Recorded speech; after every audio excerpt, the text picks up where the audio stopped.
Obrigado. Boa tarde a todos todas que estão aqui presencialmente e muito obrigado por quem está nos assistindo à distância. Eu queria agradecer o convite que o Mencarelli e a Mônica me fizeram. É uma honra participar de um evento, primeiro, nesse momento, né, que é um momento, vamos dizer, cheio de paradoxos, de muita euforia, mas também de muitas preocupações, né? É um prazer enorme estar com pessoas queridas, amigos queridos e, mais do que queridos, referências na minha formação, na maneira como eu penso, na maneira como eu ajo. Então, é um prazer muito grande estar aqui com vocês. Eu tenho, não sei se é um defeito ou uma virtude, mas parecido com o que o Albino revelou aqui no início da fala dele, né? Eu preparo e despreparo, preparo e despreparo, né? Não sei exatamente o porquê disso, mas eu sei que eu me inquieto muito com as minhas próprias ideias. Eu gosto muito de ouvir as pessoas e, obviamente, o meu ofício é ler, é estudar, é olhar para a realidade. Então, tudo isso faz com que, né? Mas eu não alterei a minha apresentação porque eu não acordei tão cedo como o Albino, né? Mas eu fiz uma coisa que foi evitar falar de coisas que eu falo há muitos anos, né? Quem me conhece, uma espécie de um mantra sobre a diversidade cultural, né? Porque me preocupa muito, né? Uma visão romântica, eufórica, né? Sobre a diversidade cultural. Então, eu gosto muito de falar disso e acho necessário alertar que diferenças, diversidade e pluralidade são coisas distintas. Aí, no debate, na mesa, se vocês quiserem me provocar, eu volto a isso. Mas eu vou me concentrar nessa equação que foi proposta e que construímos juntos, né? Essa curadoria também, com a generosidade do Mencarelli e da Mônica, a gente pôde fazer ajustes nas nossas falas, mas vou falar de alguma coisa e relacionando a diversidade com a participação.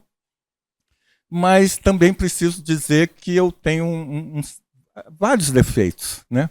Um segundo que eu posso contar aqui para todo mundo é que eu sou professor. Então, como isso dá trabalho, porque eu fico numa necessidade de me fazer entendido, compreendido. Eu tenho esse outro defeito, ou esse outro vício, que é ter uma necessidade de me fazer entendido, não para que vocês concordem comigo, mas para que eu possa oferecer a vocês uma clareza sobre o que eu falo, o que eu penso e as questões que eu levanto.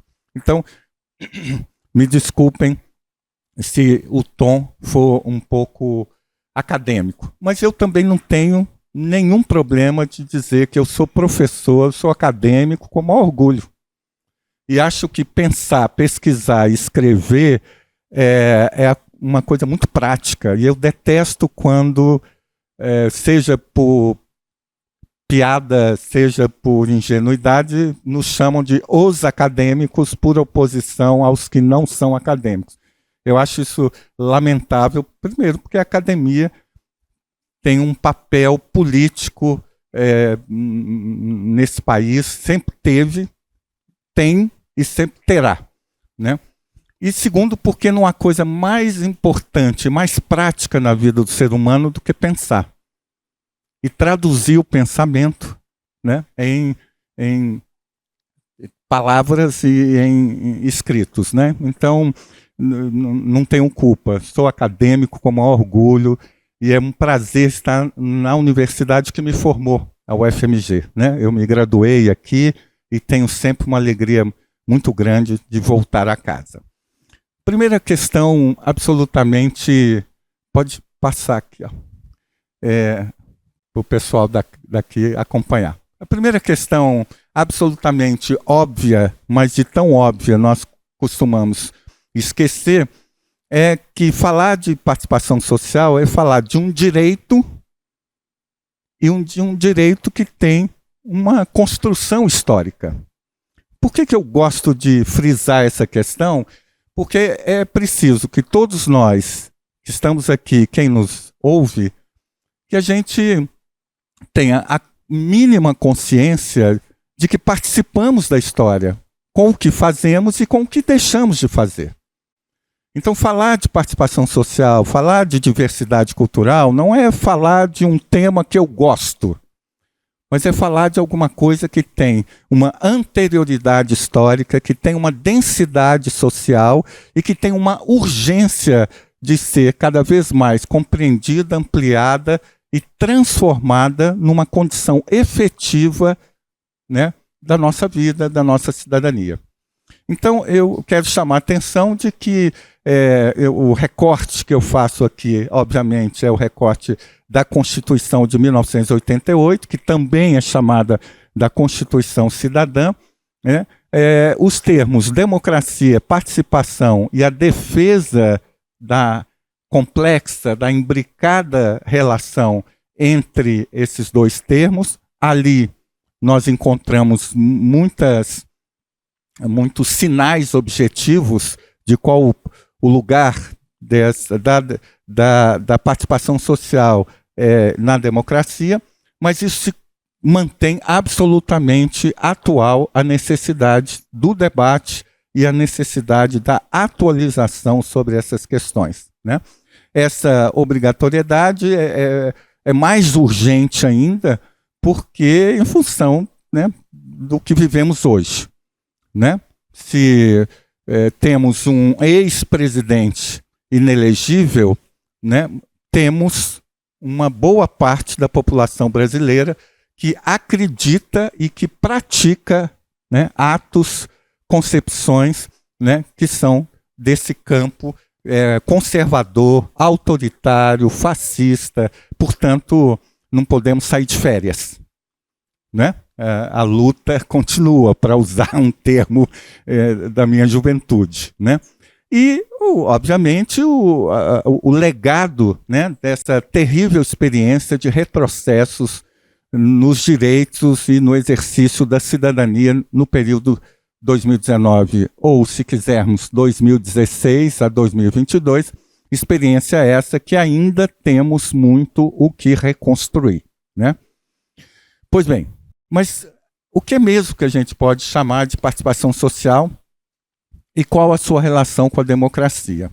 Por que eu chamo a atenção disso? Porque, se vocês prestarem atenção, todos os partidos políticos no Brasil hoje usam essas terminologias. Todos são, né, democráticos, participativos, convocam as minorias, convocam, né, enfim, né, uma absoluta falta de precisão conceitual e ideológica, né, sobre isso. Apesar de que, como Albino e como Lia falaram hoje pela manhã, não se pode falar de democracia e de participação no singular. Existem vários modelos, várias experiências, várias perspectivas de pensar isso, né? Mas então, a gente encontra a defesa desses conceitos nos programas de governo também, além dos discursos partidários, né? Praticamente em toda a gama, né, ideológica hoje no Brasil, né? Faz parte das narrativas dos gestores. Todo mundo é facilmente democrático, facilmente participativo, né? Mas na prática, né, a realidade é outra. Esse discurso fácil, esse discurso populista, esse demagógico, né, acaba se esbarrando, né, na realidade que nos mostra exatamente o contrário. Por isso eu vou convocar, né, claro, cada um de nós convoca as nossas preferências, e eu não poderia deixar de convocar Marilena Chaui, que foi tão importante na minha vida acadêmica, né, para dizer que democracia não é qualquer coisa, né? Democracia é um modo de organização da sociedade que garante, no contexto das diferenças, a isonomia, a liberdade de expressão, o reconhecimento positivo do conflito mediado pelas instituições, a legitimidade dos espaços sociais de lutas, né? Os movimentos sociais, movimentos populares, movimentos sindicais. Claro que esse texto é datado, né? Falar hoje de movimentos sindicais, sociais, precisaria de uma longa discussão aqui. E pela instituição de formas políticas de expressão permanente, partidos políticos, Estado de Direito, políticas econômicas e sociais, que criem, reconheçam e garantam os direitos, né? Cabe aqui uma boa pergunta para a nossa reflexão. Qual o papel da cultura na consolidação da democracia? Né? Isso tem sido quase que um dueto que eu e Albino, toda vez que a gente está no mesmo evento, há uma certa repetição, porque esse é o grande desafio, né? É claro que tem desafios internos ao campo da cultura, especialmente no que se refere à governança das políticas culturais, porque a precariedade, né, das condições materiais, humanas, técnicas, de se implementar tudo aquilo que é necessário, que é urgente para a sociedade, esbarra ainda nessa precariedade, né? Mas é preciso também pensar qual é o papel da cultura, né, numa governabilidade democrática, né? Portanto, eu acho que essa é uma grande questão para a gente. De forma geral, a gente pode falar de democracia apenas quando há direitos e processos de participação, né, que exercem, né, que permitam, né, o exercício do controle social sobre os governos, né? E aí eu estou provocando efetivamente com esse termo, que é um termo também que causa algum tremor, né, tanto os conservadores até quanto os não conservadores, né, do que se refere o termo controle social. Vocês devem se lembrar que no governo Dilma, né, a política de participação social, né, que deu início ao processo, né, covarde, né, é o mínimo que eu posso falar, que gerou a sua cassação. Essa política de participação social foi rechaçada no Congresso Nacional exatamente porque, né, não se concebe ainda na nossa sociedade, que é uma sociedade democrática, formalmente, né, a possibilidade da sociedade civil exercer, né, o controle social sobre a atividade do executivo, como também do legislativo e do judiciário, né? Então, é nesse sentido que a relação direta e fundante da participação social na construção democrática deve ser sempre pensado, né? Um terceiro ponto que eu gostaria de levantar diz respeito a essa questão da participação, da diversidade e um embate que não é só do mundo teórico, acadêmico, conceitual, entre representação, participação e deliberação, né? Nos últimos 40 anos, né, emergiram, não só no Brasil, mas em vários outros países, né, novas perspectivas, alguns autores chamam contra-hegemônicas, de se pensar a questão da participação da democracia, que basicamente estão ancoradas, primeiro, na necessidade dada pela presença marcante de movimentos sociais nas trajetórias de democratização, especialmente na América Latina, de se pensar em novas formas de relação entre Estado e sociedade, né? Segundo, o reconhecimento de novas práticas acionadas pela capacidade criativa dos atores sociais não hegemônicos, né? Hoje de manhã já se falou aqui da importância, né, do papel decisivo que a sociedade civil tem, né? Eu queria chamar a atenção, tem também na capacidade de inovar os processos de participação e de expressão política. E terceiro, a inclusão da diversidade cultural como elemento limitador da representação e demandante de participação direta, né? É preciso lembrar que diversidade cultural, se hoje é uma palavrinha, um termo, um conceito fácil, né? Um tanto banalizado, né? Historicamente, né? Demorou muito que a diversidade cultural fosse tratada como algo positivo, algo que agrega riqueza e que garante a democracia. Durante muito tempo, as diferenças eram tratadas ainda na chave evolucionista, né? De que hierarquiza as nossas diferenças e que transforma alguns como incompetentes para trazer uma contribuição para a transformação da sociedade. Então, a pauta da diversidade, ela se inscreve nessa perspectiva contra-hegemônica, né? Vou aqui citar um outro sociólogo importante, o Boaventura Sousa Santos, né, na sua ideia, olhando para a sociedade portuguesa, mas eu acho que nós podemos traduzir, não exatamente, mas utilizando algumas da sua, fazendo as devidas mediações, que é a ideia da democracia de baixa intensidade, né? Que nos países europeus, em Portugal, significa um aumento dramático do abstencionismo, né? As pessoas que não querem deliberadamente participar, né, dos mecanismos de participação democrática, né? E a crise de representação.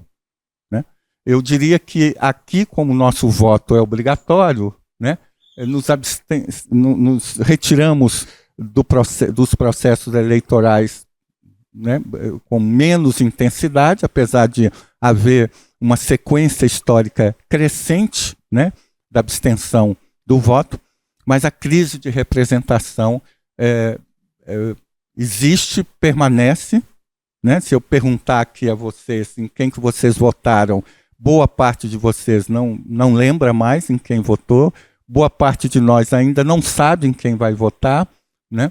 E mais do que a crise da representação formal, né, vivemos hoje tempos de que ninguém me representa. Ninguém fala por mim. Né? Que é preciso compreender isso, né? Especialmente porque essa narrativa vem de setores da sociedade que nunca tiveram o direito de se expressar. Porém, se ninguém fala por mim, como é que nós vamos consolidar uma democracia que articula representação, participação e deliberação, se só eu posso falar por mim mesmo? Se só os iguais podem falar por si?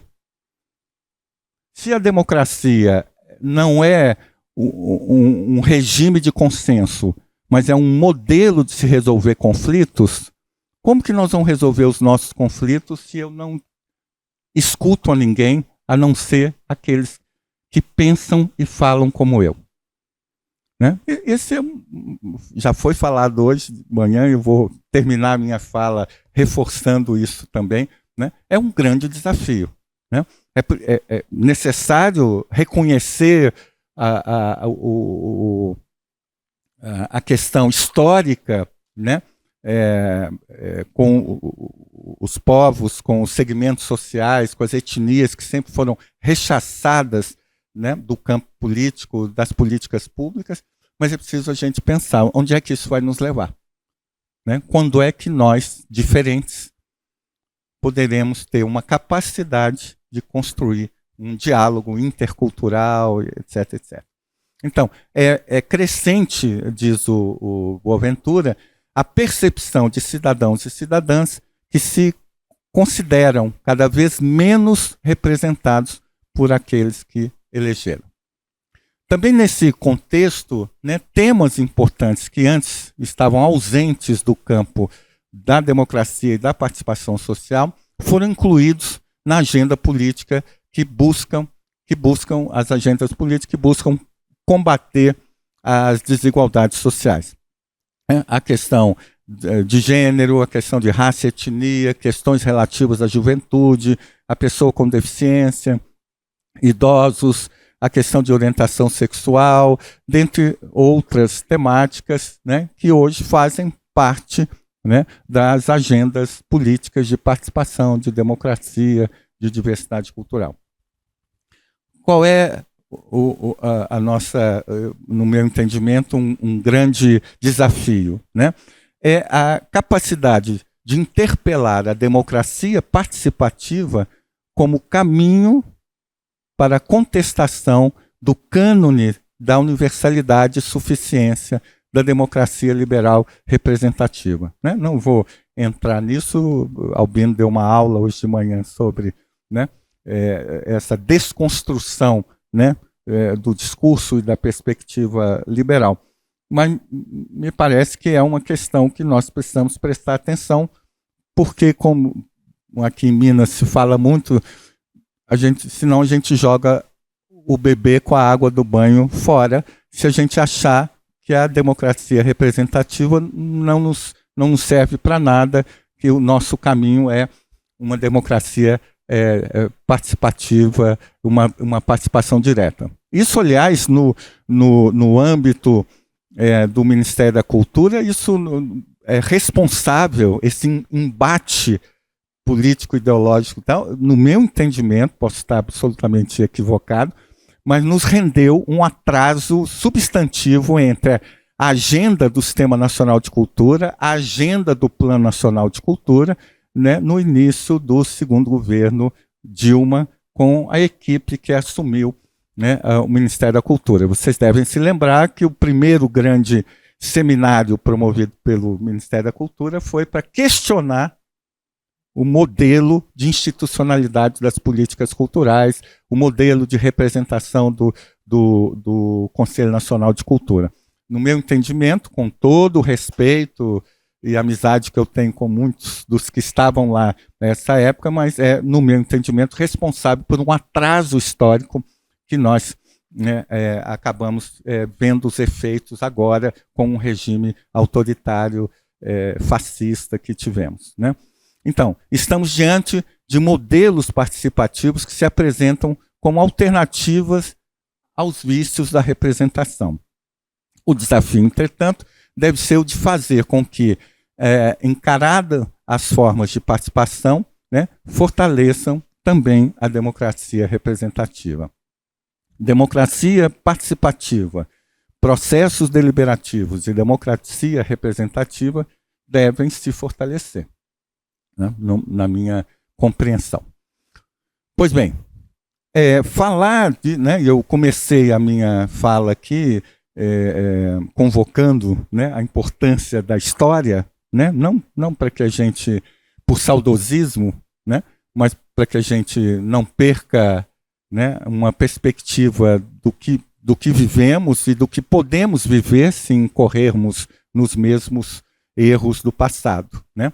Mas é preciso lembrar, então, que essa Constituição Cidadã de 88 criou, né, então isso quer dizer que nós já temos 35 anos de mecanismos, né, constitucionais, e é por isso que eu insisto que a questão da participação tem que ser vista como direito, né, mecanismos de negociação, mecanismos de consulta e mecanismos de deliberação. Isso nos é assegurado constitucionalmente, né? Retirar isso do exercício diário da cidadania, ou se estivermos num governo autoritário, ou se rasgarmos a Constituição, né? Isso é fundamental, né? Porque, por exemplo, quando a gente vai ver a atuação de conselheiros de cultura, né, isso é uma questão fundamental, não só para ele saber o que ele está fazendo ali num conselho, mas quais são os mecanismos para o exercício do papel de conselheiro de políticas culturais, né? As possibilidades, quais são os mecanismos, né, de negociação, de consulta, de deliberação que uma instância tão importante como o conselho, né, nos traz. Por falar em conselho, né, Hoje de manhã também teve, né, a fala da Lia sobre os conselhos, né, e algumas cabeças balançando, né, na horizontal e não na vertical, não por discordar da importância dos conselhos, mas porque nós ainda temos muito o que fazer. Vocês arriscariam, Alexandre Barbalho, que é um grande adivinhador de futuros, quantos conselhos de patrimônio histórico tem em Minas Gerais? Você imagina? Nós temos 856 municípios. 770 e tantos. Né? 777 e 70 que não estão funcionando direito. Né? Então, 776. Né? É 7. 777. Não é tão bonito como o Expresso 2222, mas né? É místico. Né? Agora, quantos conselhos de políticas culturais, conselhos municipais nós temos em Minas? Chuta aí, Albino. Menos de 80. Nós temos menos de 10% dos municípios mineiros com conselhos. Né? Uma explicação para isso, para quem é de Minas e sabe, é que nós temos aqui uma lei chamada Lei Robin Hood, né, que premia, né, eu vou ser um pouco crítico aqui, premia os municípios que fazem os melhores dossiês de patrimônio, né, que não quer dizer que tenham efetivamente políticas de patrimônio, mas que premiam uma indústria, né, essa é uma indústria de dossiês que dá muito emprego para muita gente, muito sociólogo, antropólogo, historiador, arquiteto, né, que realizam os seus dossiês, né, de patrimônio, de educação patrimonial, de preservação, pontuam, isso é pontuado pelo nosso Instituto do Patrimônio, né, e isso acaba gerando uma liberação extra da redistribuição do ICMS pelo Estado. Né? Ou seja, há uma vinculação direta entre a existência de conselhos do patrimônio com uma fonte de recursos para o município. Né? Em muitos casos, muito bem-vindos.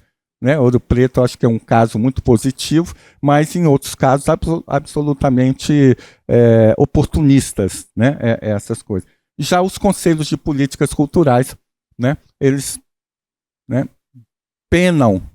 Né?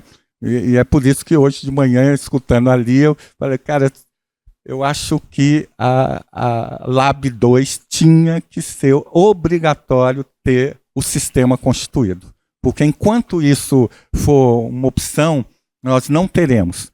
Mas é possível ter um conselho, né, numa cidade de 7 mil habitantes? Eu acho difícil. Apesar de que Minas Gerais tem cidades muito pequenas que têm todos os conselhos da área social. Né? É claro que a mesma pessoa participa de vários. Né? Mas existe. Mas é preciso também inserir, não é bem o meu tema aqui, a discussão sobre os consórcios na área da cultura. Isso, para mim, é urgente, né? Porque mais da metade dos municípios de Minas Gerais não chegam a 20 mil habitantes. Né? Isso não é exclusivo, né, de Minas Gerais. Portanto, fecho parênteses aqui para voltar, nem Alexandre nem Albino ganharam o que iam ganhar, porque não acertaram nas suas respostas. Viu? Ia ganhar um livro bonitão aqui. Né? Percebe-se, então, que alguns gestores, isso é uma outra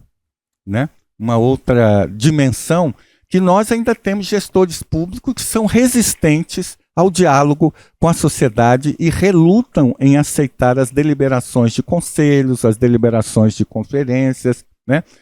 Por quê? Porque ainda não se avançou o suficiente na construção de espaços mais fortalecidos de deliberações nas políticas públicas, sendo esses mais de consulta do que efetivamente, né, de participação, de deliberação, de controle social, de fiscalização, se quiserem um termo ainda mais definitivo, né? E isso não se dá apenas, né, nas gestões municipais do campo da direita, né? O centro-esquerda ainda tem muita gente que prefere falar da democracia do que exercê-la na prática, né? Nós temos, portanto, no Brasil, vários desafios, né? Um deles é o desafio de abrir mais o Estado à participação, né? Eu acho que isso é fundamental, essa discussão. Como abrir ainda mais a estrutura, né, do Estado, seja ele no nível federal, estadual e municipal. Segundo, o desafio da exigibilidade dos direitos, ou seja, dessa consciência e da prática de que nós, cidadãos e cidadãs, temos o direito e o dever de reclamar e exigir a realização, né, do direito humano, dos direitos democráticos, dos direitos culturais. A cultura é um direito, né? A cultura não é algo que podemos viver ou não, né? É um direito, né? Terceiro, o desafio do fortalecimento das organizações da sociedade civil, né, que ainda permanecem né, muito dependentes, né, de recursos públicos, muitas vezes recursos públicos divididos por esse mecanismo importante, mas não suficiente, que são os editais, que também foi dito aqui pela manhã, né? E muitas vezes também vivendo uma precariedade ainda maior do que a estrutura pública, né? E o desafio da participação social em certas áreas, por exemplo, economia, né? É uma área absolutamente blindada da participação social, né? A comunicação, ou seguindo o que o Albino sugeriu hoje de manhã aqui, né? O setor que distribui, né, o nosso patrimônio simbólico, que é a comunicação. Se vocês se lembrem, foi realizada no Brasil uma única Conferência Nacional de Comunicação, um fracasso absoluto, né? Talvez o maior fracasso da gestão Gilberto Gil tenha sido a tentativa, né, de democratizar o campo da comunicação pública, né, no Brasil. Nós estamos vivendo agora esse embate com a regulamentação do streaming, a regulamentação da internet, né, enfim, né, são duas áreas muito difíceis e ainda muito distantes da participação social, né? Portanto, a participação deve ser pensada, né, como o envolvimento direto do cidadão na esfera pública. No entanto, é preciso lembrar que nem toda participação promove deliberação, né? E sem deliberação, sem a conexão, participação, representação e deliberação, a contribuição, né, para o exercício da democracia fica prejudicada, né? Participação, representação, deliberação precisam ser devidamente compatibilizadas para que se possam alcançar resultados inclusivos e justos, né? Quinto, queria aqui chamar a atenção, apesar de Albino não querer falar do projeto que ele coordena na UFA, que vai ser lançado, que é de formação, né, de cidadãos, de agentes democráticos, qual que é o nome? Agentes culturais democráticos. Isso me parece absolutamente necessário e complementar, né, as outras dimensões desses movimentos que eu vou citar aqui. Por quê? E aí vou usar outra referência também da minha graduação, Maria da Glória Gon, né? Aqui os mais rodados na vida lembram muito bem que a gente estudava e lia, né, a Gon, né? Por quê? Porque ela fala de algo que é fundamental, porque o desafio hoje, para além do fortalecimento das estruturas do exercício da democracia, é que a democracia se transforme num valor cultural, numa prática. Enquanto vivemos numa sociedade que valoriza, né, o chamado jeitinho brasileiro, né? A gambiarra, a ideia de que eu posso furar fila numa cantina porque eu achei meu colega de turma, de que eu posso ligar para alguém e falar, dá para você liberar para mim esse recurso mais rápido e tal. Isso não é o exercício efetivo da democracia, né? O jeitinho brasileiro, tão bem estudado pelo Roberto da Mata, né, é o fruto de uma sociedade em que a sociedade não se sente representada e acolhida pelo Estado e pelos seus representantes. Por isso a gente tem que criar um modo de navegação social, como o Roberto da Mata colocava. Mas isso não contribui para a democracia. E para isso é preciso, além da articulação entre participação, representação e deliberação, é preciso desenvolver a capacidade de formar os cidadãos e as cidadãs para o exercício da cultura da democracia. Usando Carole Pattman, é uma filósofa britânica que estuda o feminismo, movimentos feministas, né? A participação gera atitudes de cooperação, integração, comprometimento com as decisões. Há, portanto, e não se deve perder isso de vista, um sentido emancipador na participação, na medida em que forma cidadãos voltados para os interesses coletivos e para as questões da política, né? Portanto, o exercício da democracia participativa deve se dar nessa dimensão. Penúltimo ponto aqui, a participação no atual governo e na área cultural. Primeiro, todos se lembram do gesto simbólico absolutamente necessário, né, da posse do presidente Lula na subida da rampa, onde ele, né, foi acompanhado, né, de um conjunto de cidadãos e cidadãs brasileiras, né, e que demonstrando ali, né, qual era a prioridade, qual era a tônica, né, dessa terceira gestão. Segundo ponto, né, ainda no mês de janeiro, o presidente Lula lançou 2 decretos que são decretos também muito importantes para essa questão não só da redemocratização, que eu acho que isso é meio óbvio que um governo Lula, né, aspira, né, e pratica a democracia, mas como evitar riscos de retrocessos daqui a alguns anos, né?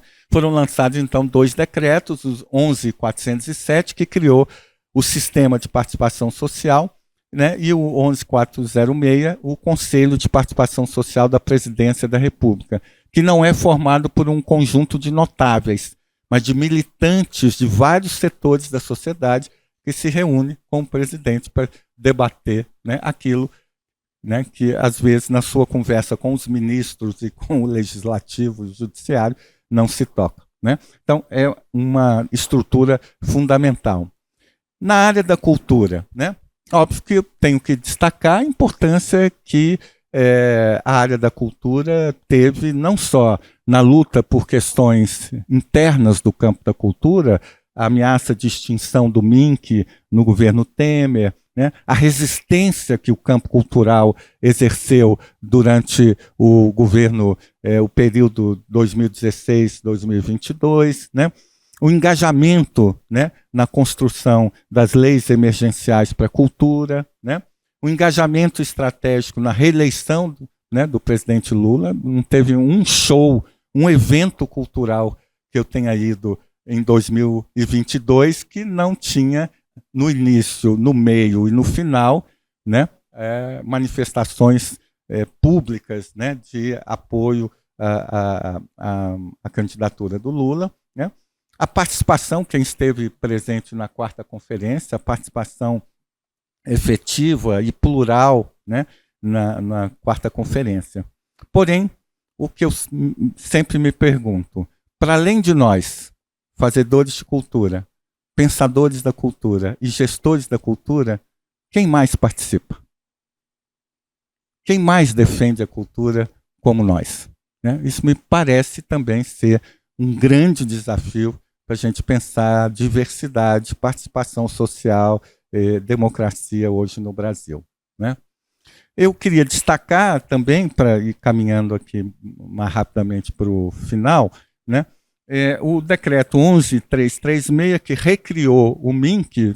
Se vocês tiverem o cuidado de lerem o decreto, vocês vão notar nas atribuições da Secretaria da Cidadania e Diversidade Cultural e na Secretaria dos Comitês de Cultura expressões muito fortes, muito claras em relação à questão da participação social e da diversidade cultural. Isso não quer dizer que em outras secretarias essa questão não se faça presente, mas essas duas secretarias são ancoradas, né, na questão da participação social e da diversidade, né?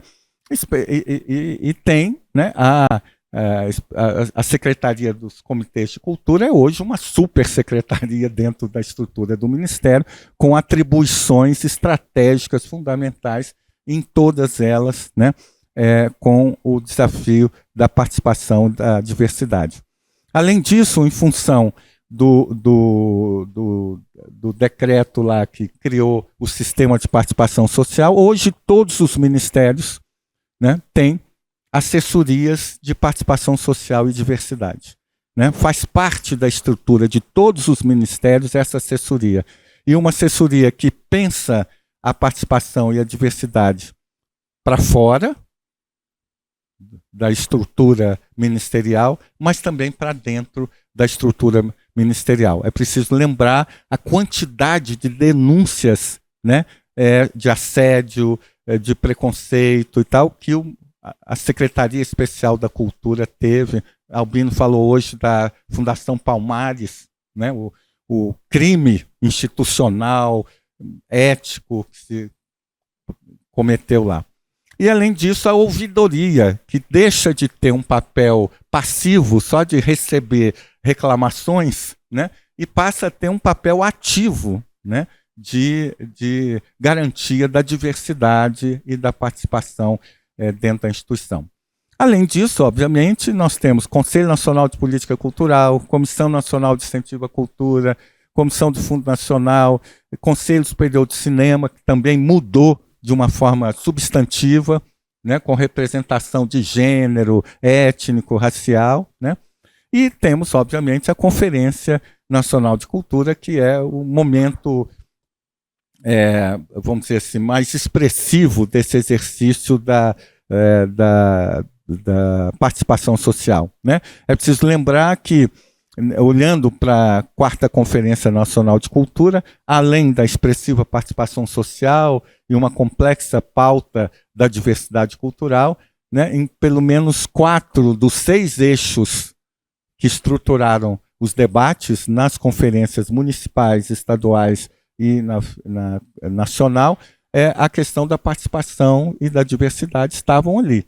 O eixo Sistema Nacional de Cultura, o eixo Democratização do Acesso à Cultura e Participação Social, o eixo Identidade, Patrimônio e Memória, o eixo Diversidade Cultural e Transversalidade de Gênero, Raça e Acessibilidade na Política Cultural. Os outros 2 eixos, a questão aparece mais de forma transversal, né? Se nós, para quem esteve lá, e eu reproduzo aqui um comentário da Ana Ortega, do Paraná, do portal Nonada, né? Ela fala: em todos os eixos aparece um esforço em comum de especificar diversos grupos como uma forma de reduzir desigualdades nas políticas culturais. Ou seja, na redação das propostas há uma atenção especial à população LGBTQIAPN+, negras, com deficiência, periféricas, bem como os povos do campo, das águas e florestas, pessoas idosas, infâncias, quilombolas, povos de terreiro, indígenas, em situação de vulnerabilidade, população em situação de rua, pessoas egressas do sistema prisional, pessoas em conflito com a lei, pessoas neurodivergentes, pessoas refugiadas, comunidades circenses, ciganos, nômades, comunidades ribeirinhas e litorâneas, respeitando as interseccionalidades, necessidades da população em todo o território nacional. É claro que isso também expressa um outro problema que eu já citei aqui, que é a fragmentação, né, que o identitarismo nos coloca e os desafios, né? Outra lei importante que foi citada pela Lia é a Lei 14.835, que regulamentou o Sistema Nacional de Cultura e que também é uma lei incisiva na definição dos papéis dos 3 entes federados na garantia da participação social, do controle social e da diversidade cultural na implantação da organização e funcionamento sistêmico da gestão de políticas culturais. É curioso, né? Porque se encontramos no próprio, na própria gestão pública da cultura uma grande resistência à participação, a lei diz que cabe às prefeituras, ao governo do Estado e ao governo federal criar e garantir os espaços de participação social e de controle social, né? Sabemos que se a sociedade civil não se organizar, não vai ser por decreto de prefeito, governador, que isso se dará, né? Outra lei também importante, né, dessa nova gestão é a Lei 11.453, chamada Lei do Fomento, que não fala diretamente sobre participação social e diversidade cultural, mas que ao vincular o sentido do fomento à lógica do Sistema Nacional de Cultura, obviamente é compreensível, é uma dedução simples de que o fomento deve, né, atender a essa questão da participação social e da diversidade, né? Para terminar, então, agora é de verdade, viu, Mencarelli, né? Algumas questões. O que torna legítima a representação? A representatividade.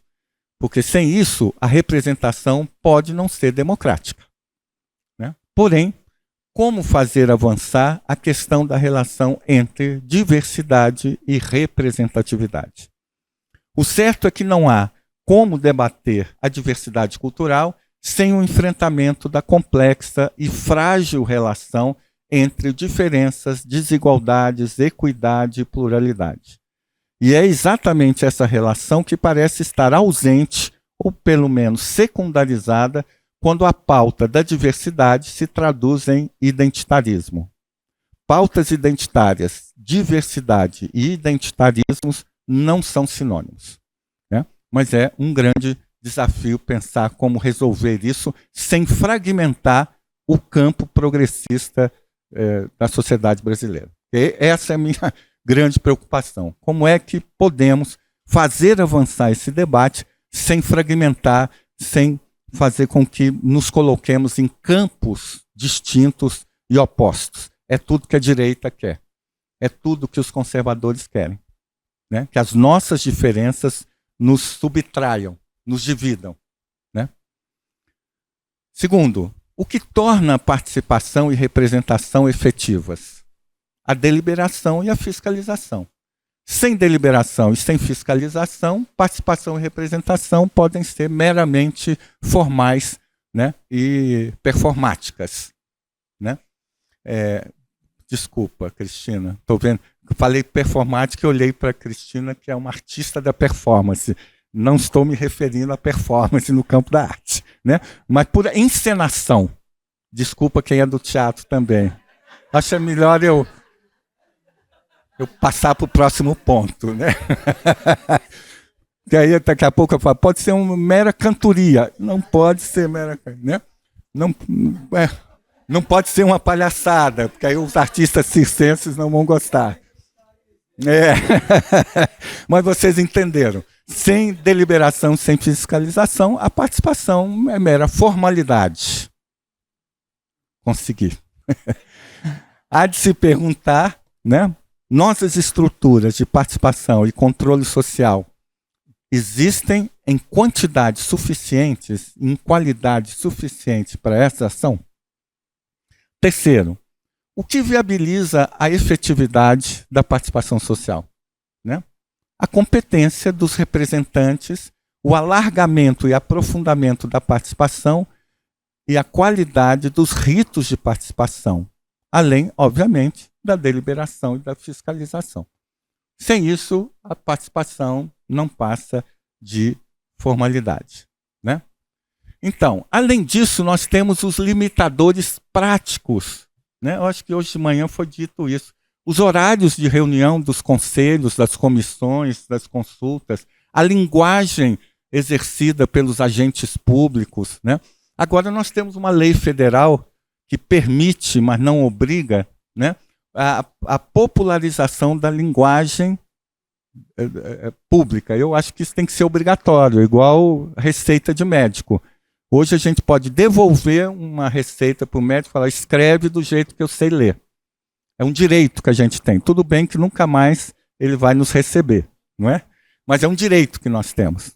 Até poucos anos atrás, só o farmacêutico sabia ler a receita de um médico. Hoje nós temos direito, né? E os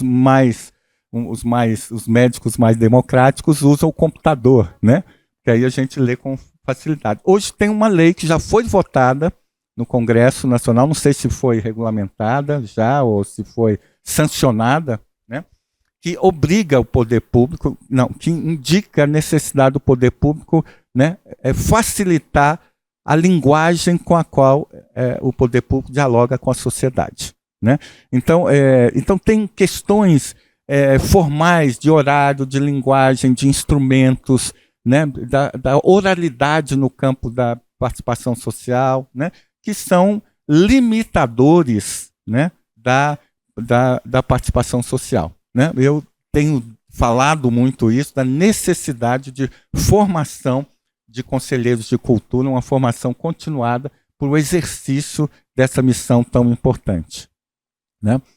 Ainda com a Maria da Glória Gon, a gestão compartilhada em suas diferentes formas de conselhos, colegiados, precisa desenvolver uma cultura participativa nova, que altere as mentalidades, os valores, a forma de conceber a gestão pública em nome dos direitos da maioria, e não de grupos lobistas. Ainda no Brasil e no campo da cultura, a participação social exercida por lobistas dos seus setores, das suas linguagens, né? E a perspectiva não é essa. Um coletivo que desenvolva saberes, não apenas normativos, mas que discuta e participe também de outras importantes questões, tais como o papel dos fundos públicos, né? A necessidade de novas políticas na gestão desses fundos. Enfim, é preciso desenvolver saberes que orientem as práticas sociais, que construam valores aqui entendidos como participar de coletivos de pessoas que são diferentes, mas que devem ter metas iguais, né? Então, no meu entendimento, o maior desafio que temos é como é que a gente faz com que a sociedade se interesse tanto como nós pelo campo da cultura. Não apenas para frequentar os eventos e os equipamentos que gerimos e que produzimos, mas que torne, né, a cultura como algo, né, tão importante, tão indispensável. E para isso eu termino, né, sugerindo, né, algumas ações, alguns desafios urgentes para a efetividade da relação participação social e diversidade. Primeiro, estruturação de programas de educação política, por isso esse programa que Albino coordena é tão importante, para a análise crítica da realidade, das conjunturas e o desenvolvimento de metodologias de tratamento de demandas sociais, né? Porque participação social é uma coisa, populismo participacionista é outra, né? E é preciso saber ler a realidade, é preciso saber fazer, né, leituras da realidade para que você faça escolha. O campo das políticas públicas não é o campo de atendimento a todo mundo, é o campo de construção de prioridades. Segundo, criação e atualização contínua de estratégias de fortalecimento e ampliação da participação social, de forma a integrar a perspectiva da educação popular e os territórios socioculturais, né? Participação é um processo de educação popular e esses processos devem estar em diálogo com os territórios onde esses sujeitos estão. Terceiro, fortalecimento contínuo dos conselhos, seus integrantes e aprimoramento das metodologias das conferências, né? Quem foi à quarta conferência foi maravilhosa, mas tivemos grandes problemas metodológicos para que a conferência pudesse chegar a um resultado de forma mais rápida, mais festejada, vamos dizer assim, né? O retorno da discussão e implementação do orçamento participativo. Isso pode parecer um pouco retrógrado, mas todos os especialistas do campo da participação social festejam como que o exercício do orçamento participativo foi importante, né, na sociedade brasileira algumas décadas atrás, né? Aqui em Belo Horizonte nós temos alguns centros culturais de bairro, a maioria, que são fruto do orçamento participativo. E como é bonito você ir, como eu fui recentemente no Centro Cultural Lindéia Regina, né, onde você tem 20 pessoas da comunidade que são voluntários, que dão aula voluntariamente, porque participaram da luta pela construção daquele centro cultural, né? O orçamento participativo é um exercício muito rico de prática de uma cidadania ativa, né? E, por fim, né, o cuidado com a necessária articulação entre os comitês de cultura, não está aparecendo aqui, e os conselhos de cultura, né? São estruturas fundamentais, uma de democracia representativa, outra de participação mais direta, mas que precisam estar articulados de forma programática e política. Primeiro, agradecer, né, sempre contribuições muito legais. Eu gostaria de te ouvir sobre duas coisas. Tá? Uma, e você me corrija se eu estiver errado. O próprio conceito de diversidade cultural, ele muda ao longo do tempo, talvez passando inicialmente para uma disputa mais pela preservação de algumas práticas culturais, mais ancestrais algumas, e avança na perspectiva de um hoje onde é muito mais a disputa por direitos de exercer a diferença. Então você depois comenta e me corrija se eu estiver errado, tá? E outra reflexão que eu trago, que não é minha, que é de Nancy Fraser, uma teórica, ela fala uma coisa que eu acho muito interessante, que a gente ouvir sobre, que de certa maneira as lutas por reconhecimento identitário, elas tomam o lugar das antigas lutas por justiça social. E ela entende que isso é um equívoco. Na verdade, essas coisas têm que estar caminhando em conjunto, porque em ambas a gente percebe uma atrofia de direitos. Então, uma não pode estar descolada da outra, teria que estar caminhando junto essas duas lutas. Eu queria te colocar uma questão. Você falou bem da participação social, da participação na área da cultura. Questão: a presença de determinados setores mobilizados e bem mobilizados de extrema direita, que impacto tem na questão da participação social? Como lidar com isso? Veja, eu estou pensando na participação de setores que não são setores tradicionalmente democráticos, seja de centro ou de direita, que podem participar e submeter à lógica da participação social tal qual ela se dá. Eu estou pensando de setores outros que são mobilizados hoje na sociedade brasileira e que podem, né, entrar nesses canais de participação. Pergunta: para fazer o quê? Né? Para detoná-los, para criar atritos, para tentar tomar conta deles. É um pouco a reflexão sobre essa nova, que é a nova questão que está colocada, né? Porque quando a gente pensou muito nesses processos de participação democrática, isso não estava tão em cena como está hoje, né? Ei, pessoal, boa tarde, né? Prazer estar aqui. Queria agradecer o Mencarelli e o convite, a Mônica também pela organização, parabenizar pelas falas, né? Porque foi uma manhã muito produtiva, agora à tarde também. E eu estava muito na linha ali do Rubim, o professor Rubim falou mais cedo e agora também, Zé. Então eu queria ampliar esse debate da questão do afastamento social na burocracia. A gente está falando aqui de fomento, editais, né, leis, e a gente tem lidado muito com essa burocracia, de que a Lia falou mais cedo também, ela deu o exemplo dos artistas de rua, né? O Ministério dos Povos Indígenas soltou um chamamento público na semana passada com a possibilidade de você se inscrever por oralidade. E a gente tem visto hoje, no caso nosso das universidades, a contratação de artistas para festival que a própria Lia citou aqui, o Inverno Cultural, tendo que obedecer à lei a 14.133, que inviabiliza a participação de artistas, né? Então você gera esse afastamento dessa classe artística também. Então eu queria que você falasse um pouquinho mais sobre isso, esse embate entre a profissionalização do setor, em que você pede que os artistas tenham um CNPJ, sejam MEI, sejam grupos organizados, do outro lado, aqueles artistas que precisam ter essas leis, esses editais, essas chamadas traduzidas, como você falou aí. Seguindo lá a provocação dos conselhos, os conselhos de patrimônio, os conselhos de políticas culturais, a existência alta dos conselhos de patrimônio, era uma reivindicação de Minas, desde quando começa, a possibilidade de transformar ou de fundir os conselhos de patrimônio e os conselhos de política cultural, por uma questão muito específica de Minas mesmo. Assim. Para alguns municípios é quase impossível a manutenção, ter os dois conselhos. E aí é uma questão, assim, na verdade é uma provocação, eu queria saber um pouco como é que anda, né, essa discussão, e talvez até mesmo a possibilidade de ampliar essa discussão.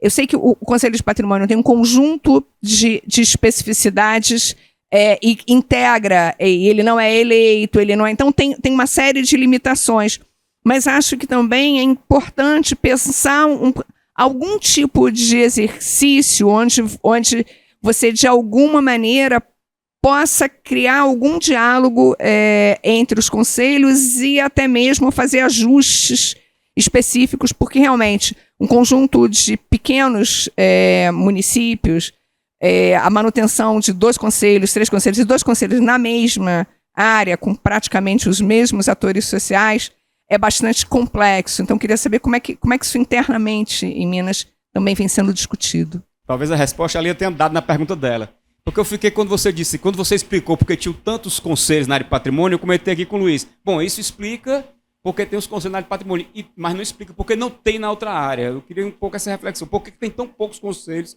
de política cultural? Ali talvez tenha dado a resposta se talvez seja demais ter 2 conselhos numa cidade pequena, mas, bom, mas 80 cidades, só tem mais cidades grandes em Minas, mais do que 80. Então, isso não se justifica, talvez não seja de fato a resposta. Então, a primeira questão é essa. A segunda é ainda trazendo um pouco da reflexão da manhã, que eu coloquei para o Albino, porque eu acho que você retoma o debate e retoma também a dificuldade, que é a questão da participação hoje, né? Assim, a gente falou pela manhã da questão do cansaço participativo, eu vou trazer isso. Eu fiz uma pesquisa rápida agora, recentemente, sobre a consulta pública que o governo federal fez para o Plano Nacional de Comunicação Antirracista. Estamos falando, portanto, de um movimento bastante forte no Brasil hoje, com o movimento negro, não é? E foram pouquíssimas as contribuições dadas a essa chamada, não é, de contribuições, essa consulta pública online. Foi baixíssimo. E as poucas ainda eram repetidas, porque era o mesmo grupo, não é, que repetiu a mesma proposta várias vezes. Então, na realidade, se você diminuir esse grupo, né, transformar essas várias pessoas num grupo só, na só participação, é que diminui ainda mais ainda. Bom, eu quero dizer o seguinte, há uma dificuldade, não é, na questão da participação hoje. Há um descrédito em relação aos conselhos, muito grande, porque os conselhos eles foram cooptados por práticas clientelistas, aquilo que o conselho deveria combater acaba sendo lugar também de exercício de práticas, não é, pouco representativos e pouco participativos e pouco deliberativos. Então, como você termina ali com alguns desafios, né? Como é que você vê esses desafios frente a essa, se você concorda, obviamente, se eu estou falando alguma coisa que você concorda, como é que você vê esses desafios? Luiz, o debate sobre a questão da identidade é um debate que não é de hoje, tem uma certa densidade. Agora, o que eu acho curioso é que ele parecia enterrado, a questão da identidade, né? Durante alguns anos atrás, falar de identidade era falar de alguma coisa retrógrada, né? E é curioso como que esse debate da identidade ressurge, né, com essas perspectivas chamadas decoloniais, contra-hegemônicas, né, que retomam, né, essa questão da identidade, né, que eu diria que é o debate da identidade está intimamente ligado à liberdade de ser, né? O direito de ser, né? Quem somos, né? O que me parece sempre muito complicado, muito complexo, tanto no campo teórico quanto no campo do exercício da política, é que a gente não vive sozinho. E a gente não vive só com os iguais, né? Então, o debate da identidade, quando ela não transborda e não reconhece a identidade do outro, e quando não conflui, né, não tem convergência com a ideia, isso era uma das coisas que sempre nos meus mantras de palestra eu falava, né? O eu, o tu e o nós, né? Quem me conhece há mais tempo é lembrar daquelas figurinhas, né, do Word, assim, né? As 3 bolinhas, porque o debate só do fortalecimento do eu, sem a possibilidade do reconhecimento do eu do outro, né, não nos leva a lugar nenhum. Porém, ainda é insuficiente, porque o que cria um tecido de vida social democrática e plural é o nós. Agora, o nós, e aí eu já adianto aqui, depois eu me lembro quem que foi, esse nós, numa sociedade tão desigual como a nossa, precisa estar conjugado com a ideia da equidade. Foi alguém que falou da justiça social. Depois, na hora que chegar aqui, eu lembro, né? Justiça social e igualdade são 2 ideias distintas. E a igualdade não gera necessariamente justiça social, né?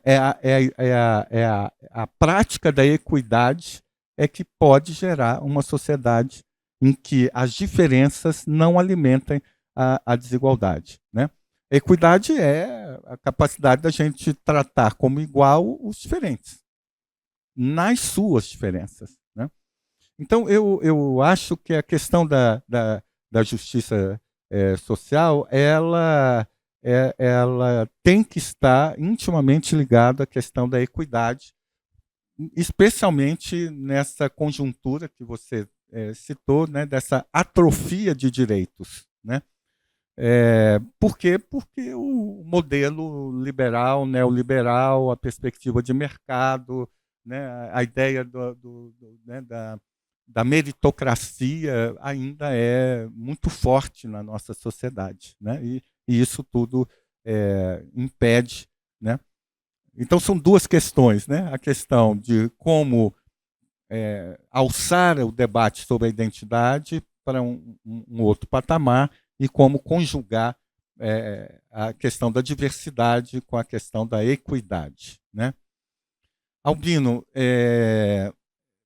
pois é, né? A democracia não é o regime do consenso, né? A democracia é o regime de como resolvemos as nossas diferenças, né? Então, só que eu acho que isso é diferente do uso que os conservadores fazem hoje no campo da cultura. A Conferência Municipal de Cultura aqui de Belo Horizonte teve que chamar a polícia. Mas foi a melhor coisa ter chamado a polícia. Por quê? Porque se abriu um inquérito de denúncia, né, de racismo, de discriminação. Porque a forma de participação desse campo conservador, de direita, fascista, né, ela é absolutamente violenta, né? E nós ainda temos algumas, não é que ainda temos, mas nós temos garantias, né, que não são dadas, né? Então, a conferência aqui foi chamada a polícia, nós temos um conselheiro municipal de cultura aqui que é declaradamente fascista, não é? Que se declara, que se apresenta dessa maneira e tal, né? Então, eu acho, eu não vejo tão problemático a participação dos setores de centro e de direita nas instâncias de participação. O que me parece perigoso e que nós precisamos estar atento a isso é o uso criminoso desses espaços. A fake news, né, são os usos das redes sociais com as finalidades que nós temos, o exercício da discriminação, do racismo, né? Por isso, me parece ser tão perigoso a demora, né, na pauta de regulação, né, da internet, de regulação do campo simbólico das redes sociais, para usar o seu termo. Porque a regulamentação das redes sociais, a regulamentação do streaming e tal, é que podem fazer com que a gente, né, diminua os riscos, né, que essa participação dos setores conservadores, mas mais do que conservadores, fascistas, né, fazem, e às vezes de uma maneira muito mais competente de quem não é do campo da direita, né? Então, eu acho que nós temos que avançar nessa direção, e até porque nós precisamos lembrar que nem todo conservador é fascista no Brasil, né? Nós todos aqui temos familiares que, né, são conservadores, que têm medo das mudanças, mas que não podem ser chamados, né, de fascistas. Essas pessoas precisam acreditar mais na gente, né, e participar mais do campo da cultura. Eu esqueci seu nome, querido. Chico? É mais fácil. É mais fácil, Chico, do que o seu sobrenome, né, Chico? Então, Chico, no início eu falei, até usando um pouco umas ideias que Alexandre Barbalho tem num artigo que ele publicou ano passado, sobre a participação social na reestruturação do MINC e tal, em que ele, usando um outro autor, Araújo, ele fala da governabilidade e da governança. Eu acho que o que você se refere é como que a falta de uma governança eficaz, né, acaba afastando as pessoas do campo, não só da participação social, mas vai criando uma insatisfação muito grande, né, com as políticas públicas, né? Da mesma maneira que a Lab 1, que a LPG salvaram o campo da cultura, também se criou muita indisponibilidade, especialmente a LPG, porque se acreditava que a LPG, a Lei Paulo Gustavo, ia corrigir os equívocos da Lab 1. E, pelo contrário, aumentou os problemas, né, da Lab 1. Né? Então, eu acho até que não é uma questão de profissionalismo, é burocratismo mesmo.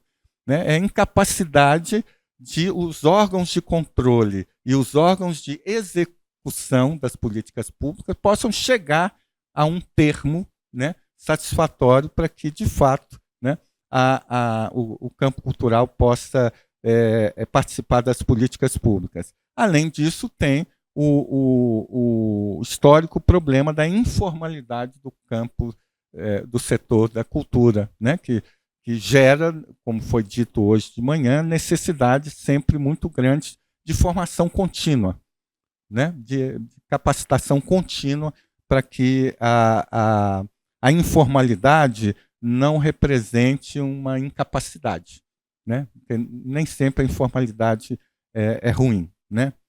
Lia, eu sou a favor, para ir direto aqui, porque o tempo está, né, de conselhos de política e patrimônio cultural, com câmaras distintas. Por quê? Porque isso facilitaria, né, a situação. Aqui em Minas, por exemplo, já pensou, se nós tivéssemos 777 conselhos de políticas culturais e patrimônio, né, seria um sonho para todos, né, divididos em duas câmaras, que têm momentos que trabalham juntos, pautas que são comuns e momentos específicos. Eu acho que isso faria com que o campo do patrimônio se pensasse mais como integrante das políticas culturais e faria com que o campo das políticas culturais reconhecesse o quanto que tudo aquilo que nós fazemos, ou deixamos de fazer, contribui ou não para a memória, né, para o patrimônio, etc, etc. Então, eu sou a favor de uma junção de conselhos únicos com câmaras distintas. Alexandre Barbalho, por que tão poucos conselhos? Né? Primeiro, porque há uma quantidade muito grande de pequenos municípios, e aí a cultura, obviamente, é um setor dentro de um departamento que junta, né, essa história que todos nós já sabemos, né? Mas também porque eu acho que certos conselhos deveriam agregar. Eu acho que há anos atrás, há 20 anos atrás, a nossa luta era qual? Que a cultura tem que ser reconhecida por si só. Né? A cultura é um valor, a cultura é um direito. Né? Beleza. Né? Isso me parece que é uma pauta vencida historicamente. O que me parece agora é que a gente precisa reaprender, e acho que Albino e Lia falaram disso, a trabalhar de forma integrada e transversal com outras áreas. O que não significa uma subserviência da cultura ou uma instrumentalização da cultura com o campo da educação, da saúde, do meio ambiente e tal.